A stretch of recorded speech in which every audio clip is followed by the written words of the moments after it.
in today's video, I'm going to be going over the Kings of Sin series by Ana Huang and basically discussing whether I think it lived up to the hype, because this series was all over my book talk.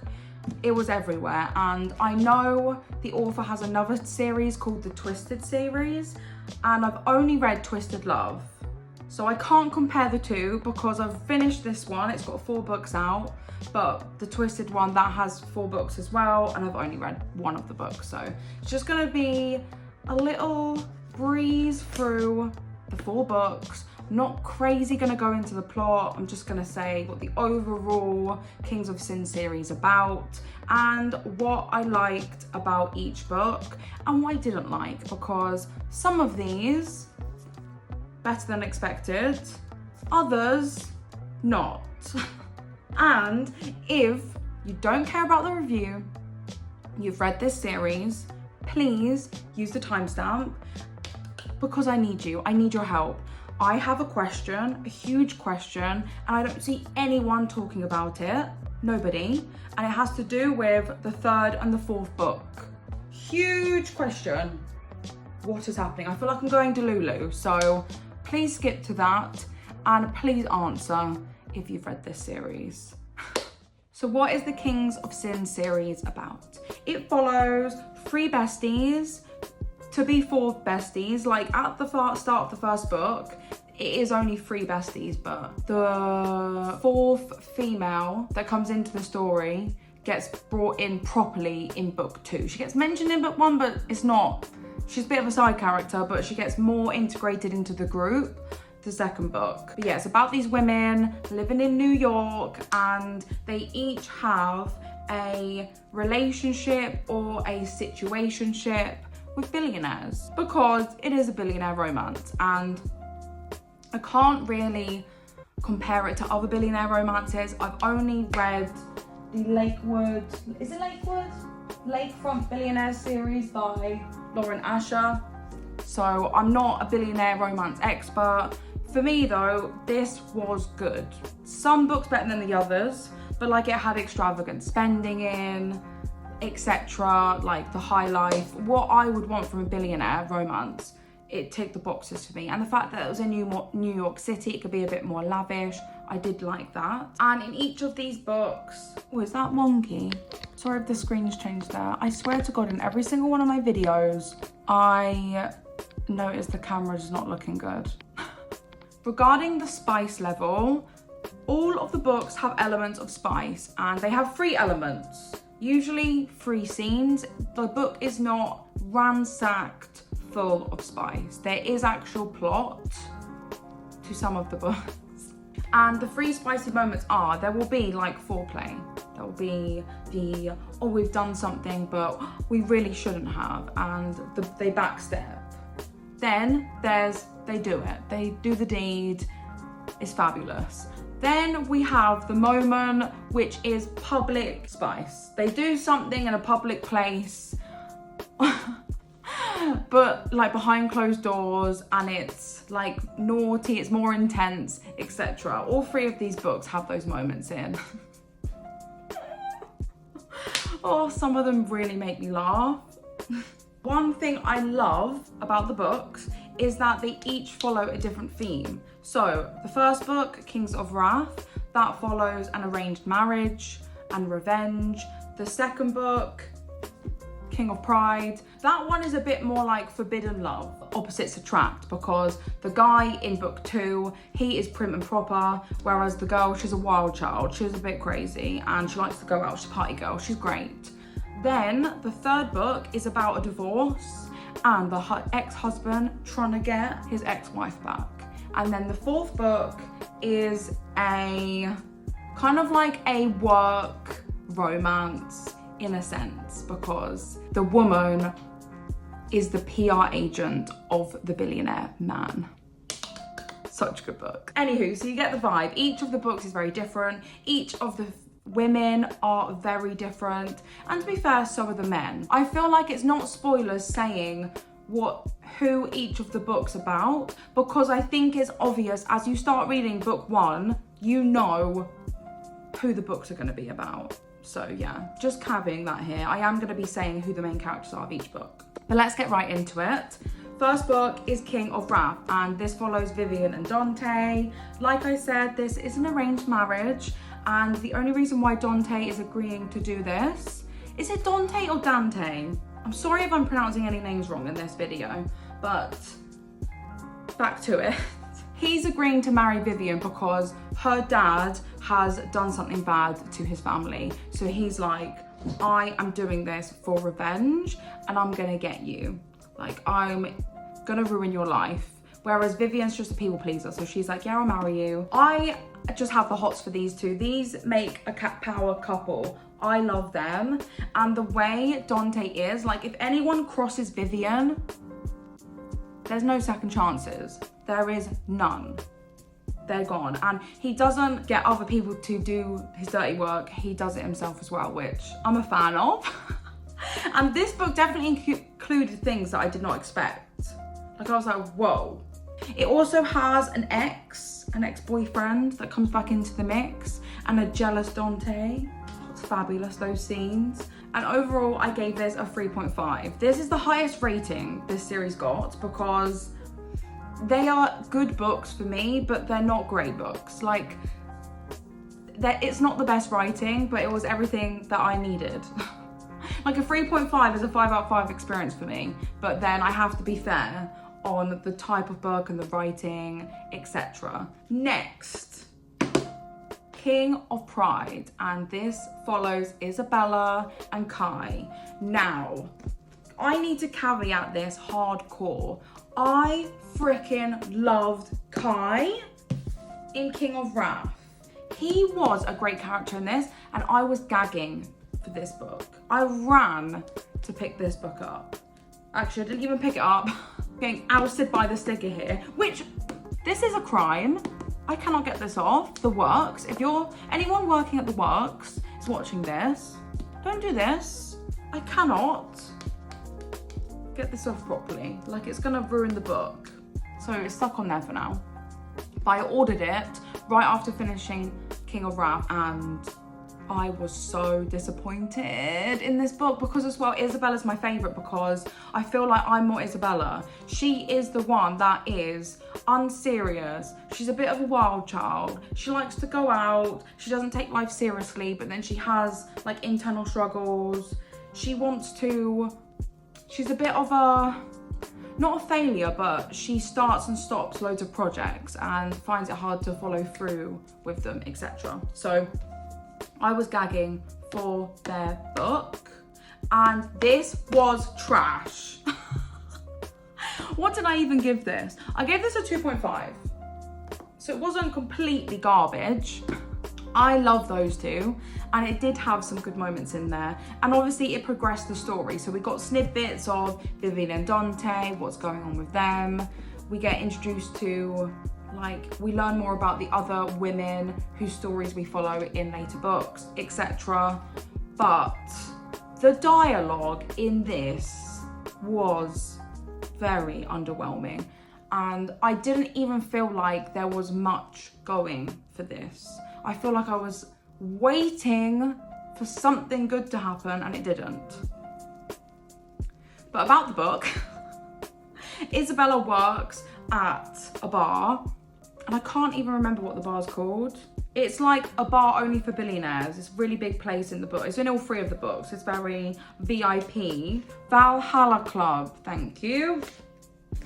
So she works in this Valhalla Club as a bartender, and it's strictly prohibited. You cannot have flings or date anyone who's a member. And who is a member? Kai, who is a billionaire. He is trying to get the job of CEO at his mum's company because she's retiring. It follows their kind of forbidden romance. Oh, it's just the dialogue. The dialogue was trashy from the get-go. I feel like there was just not a good foundation at the start of this book, so it just felt a bit of a mess. And their scene where in the library, when he is like he's a wild one. You don't expect this from Kai. I do like that. He definitely likes it different in the bedroom. He's not the boring gentleman you think he is. And just, yeah, that library scene where he's like, if you can't read a page of Jane Austen, then I'm not gonna let you have fun. I was just like, oh, it was a bit cringe for me. But then I like that he was a bit of a crazy one. Anywho, I'll stop going on about this book because I did really enjoy it. Now, going to the next one, King of Greed. And I listened to the next 2 books via audiobook. And I love it because the audio has a male narrative and a female narrative for the characters. And I think that makes so much difference. King of Greed follows, what's she called again? Alessandra and Dominic. They are married. They've been married for years and she feels neglected because he is obsessed with making money and he's come from nothing and now he has everything and he's just obsessed with being the best and he kind of, yeah, forgets all about her. So she's like, I'm done. They get a divorce and he is just chasing after her and trying to make up for his mistakes. And it's also about her trying to find herself again, starting her own business and trying to get out there in the dating pool again. This book was really good to me. It was so different and I think the banter, I think the writing was much better. The plot was great. It introduced some new characters and Alessandra's journey I think is very relatable, other than the fact that she's rich as hell, but what she goes through and the journey, like I like that she put herself first and she sets hella boundaries with her ex-husband and I love that. The only thing I wish about that book is I actually wish she started to date someone else, because yeah, that doesn't happen. The story does revolve around her trying to date, but nothing is ever serious. And I really wanted her to have that ultimatum of, do I like this new guy or do I like my ex-husband? And I wanted that kind of love triangle situation. That would have been very different. But yeah, it wasn't like that and it didn't have elements like that in it. The only thing I didn't enjoy about King of Greed is the ending. And please go to the timestamp so I can ask my questions and get everyone's opinion. But the ending was so freaking rushed. Oh, it's the only downside to the book. Other than that, it was great. And I rated it at 3.25, so just under King of Wrath, purely because the ending. If it wasn't for the ending, it would have got a high rating, 100%. And then last but not least, King of Sloth. How do we pronounce this name? Chapter 2. Xavier. I love the voices. Javier. My brain cannot read his name as Javier, so I'm so glad I listened to the audiobook because I would have called in Xavier or something. It follows Sloane and Xavier and he is a billionaire purely because of his dad and his family. Like, he doesn't have a job and he lives off his family. Sloane is a workaholic and she's had some trauma in her life, like boyfriends calling her an ice queen and crazy stuff goes on. Actually, her family are not nice. I hate them. Sloane has been hired by Javier's dad to be his PA RG. To be his PR agent because he gets into trouble, he goes out and about and goes to parties, he's in the news a lot, there's loads of scandals, so she sorts his image out. That is the main reason why she's there. These two have been in the background of all three of the first books. So we've got to know them a little bit. Definitely Sloane, we know her lots and she complains about Javier all the time. So finally we get this book and again it's a bit of opposites attract, but it's obviously a work kind of relationship. And instantly Javier, you get the vibe straight away that he is kind of into her, and so that's not a spoiler. And he's a bit like, oh, I wonder why I like her, and he wants to get to know her on a more personal level. So that is his mission and he is chasing this whole book. and it's fabulous. I love it. This was a great read, but I felt like it just went on too long for me personally. There were stages in it and I was like, come on, I don't need to know any more of this. I really like the family aspect. Like, you got to know their families a lot and their own personal issues and their relationship as friends, and then kind of like the work to friends to lovers, and I liked the stages of that. They both teach each other stuff. Sloane is, oh, I just love Sloane. You know she's holding in so much, but she's actually a great person. And I feel like this is the book that has the most crazy spending, I think. Or it's more obvious that Xavier does not give a crap. It is Xavier, isn't it? Like, he doesn't give a crap and he spends so much money and he doesn't even blink an eye. I felt the spending and the wildness higher in this one, and I'm here for it. One thing I liked about Sloane is that she fought her battles.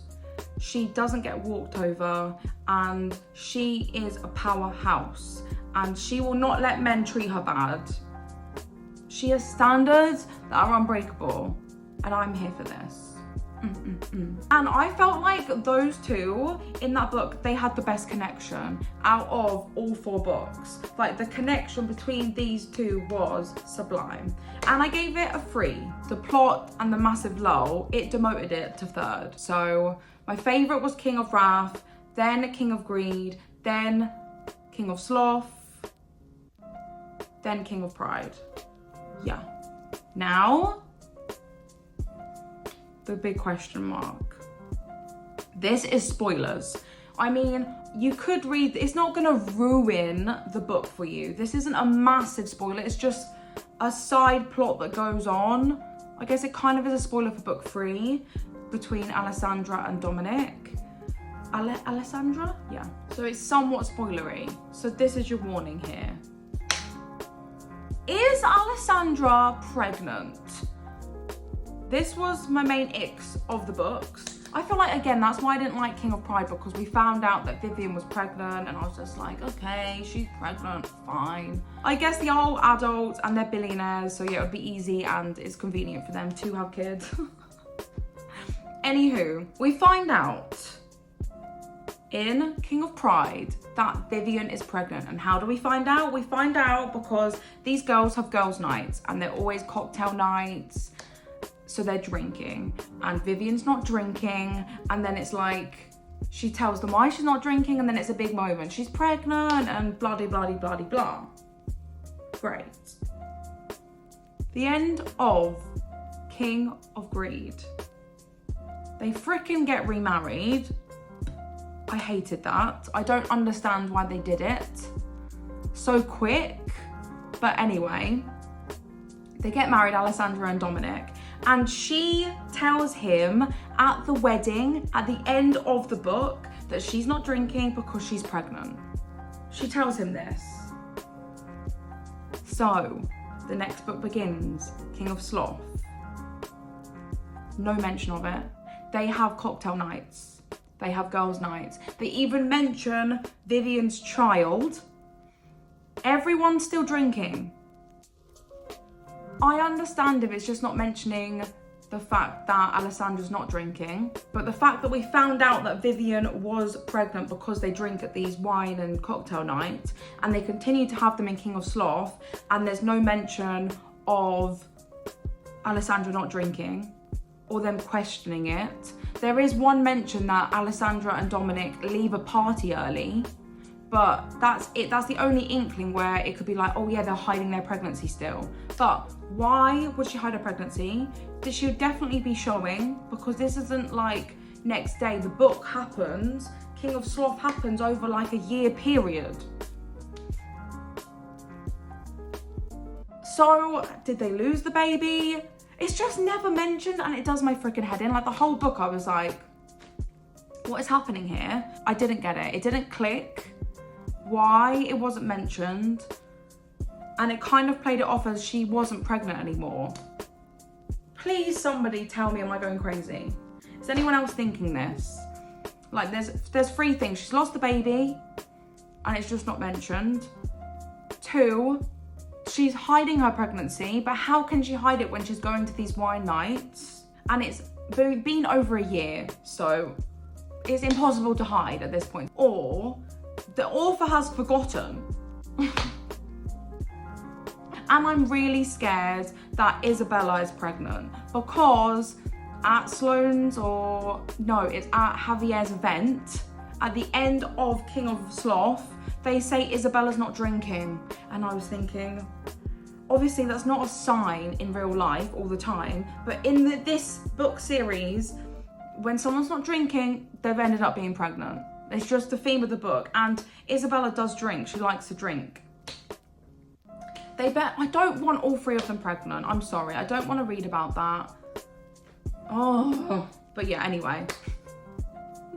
Please let me know what you think of that situation. What is going on with Alessandra and Dominic and the baby?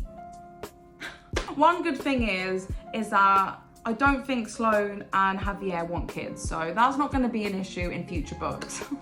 So I would recommend this series. I did really enjoy it. It was an easy read and a great audiobook. So if you like listening to audio, I would highly recommend this series. They're all on Spotify, so you can listen to them for free if you have Spotify Premium. So there's no excuse. Just don't expect great writing, and they definitely don't all hold the same standard. And I want to caveat, even though I didn't like King of Sloth, King of Pride, Isabella is still my favourite. Like if I'm favoriting the gals, Isabella's my favourite, and then it's Sloane, then Alessandra, joint last with Vivian. But then I love them all. Now ranking the men, Javier, Dante, Kai, Dominic. So if you've read this series, let me know how you rank your guys. Who's your favourite guy? Who's your least favourite? Who's your favourite gal? Who's your least favourite? And what's your favourite book and your least favourite book? Comment down below. Now I'm just gonna quickly check what the next book's called, because we know the love interest of the next book. I just can't remember their names because they're not main characters. They are really new characters. So it's not following the 4 main gals. It's following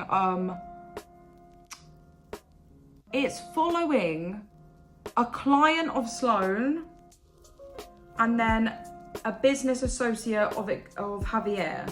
So they're a bit of really mega side characters. Kings of Sin. What is the next book's going to be called? What? There's going to be 5 books. There's going to be 6 books. What? Wow.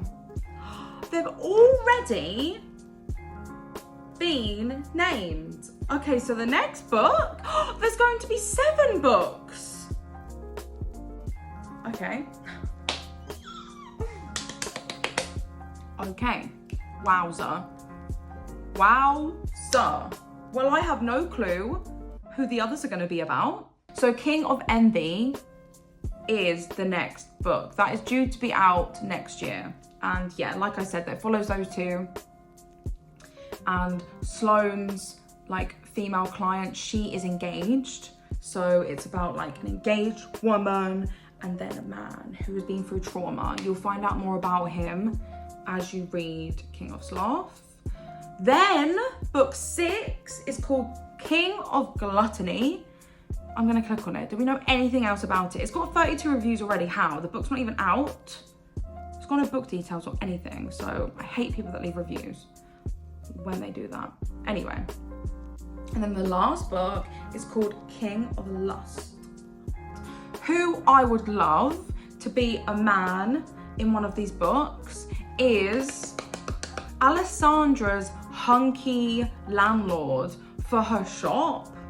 She went on like a date with him. I would love him to be a main character of one of these books. That would be great. And I wouldn't mind Dante's brother. I think he's called Liam or something. Luke? I think he's called Luke.